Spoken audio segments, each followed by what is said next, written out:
Torej, na prvem mestu so vsekakor vodeni botanični izleti, razporejeni po celem Bohinju, tako da se človek lahko, oziroma obiskovalec ali pa gost, spozna z raznolikim cvetjem, trenutno bolj kot ne travniškim cvetjem, pa tudi z nekaterimi malce bolj skritimi cvetlicami.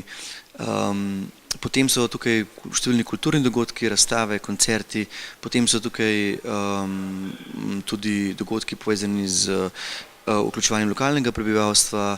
Imamo prav tako razporejene dogodke po vaseh Bohinja, tako da lahko čim bolj tudi govorimo o Bohinju in pa vsej njegovi raznolikosti skozi vaška naselja, skozi spoznavanje z lokalnim prebivalstvom in tako krepimo odnos pač ne samo gostov in obiskovalcev do pomembnosti varovanja okolja, ampak tudi seveda nas domačinov.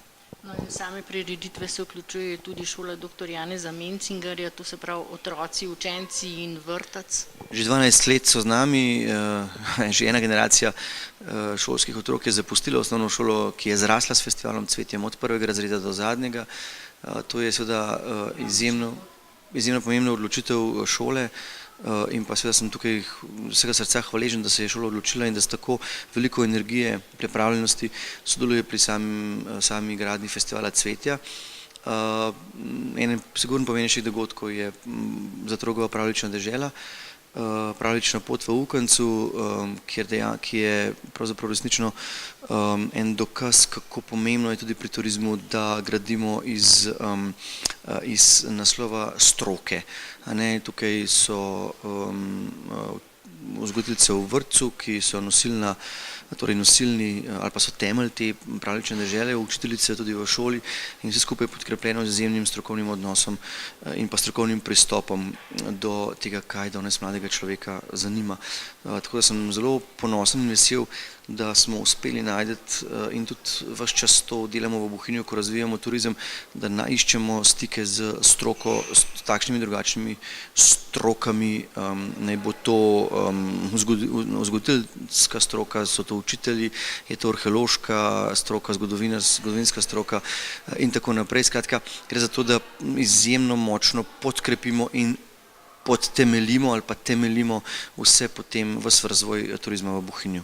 No, skupaj se bo potegnilo tudi nekje v mesec julij, kot ste rekli, takrat vzcvetijo neke triglavske rastline po poljih. No, festival Cvetja bi teoretično lahko trajal več kot 3 mesece. Najlepše rože, tiste, ki si jih mi predstavljamo kot divje cvetje, rastejo ali pa ki v naši zavesti, večinski zavesti rastejo šele kasneje v letu, konec junija, julija, nekaj avgusta. Recimo botanični vrt na Črni prsti ali pa proti Črni prsti zaživi šele konec junija. Na podoben način bodo tudi 3-4 lepe triglavske rože oziroma rože imenovane po Triglavu zrasle šele v juliju mesecu in takrat bodo na ogled tudi gostom in obiskovalcem. Še en dokaz več, da je bila odločitev pravilna, mi s tem vplivamo na podaljšanje turistične sezone, krepimo naš odnos do okolja in narave in pa po mojem mnenju res imamo nek dober iz turističnega žargona turistični produkt, ki ga lahko tudi prodamo.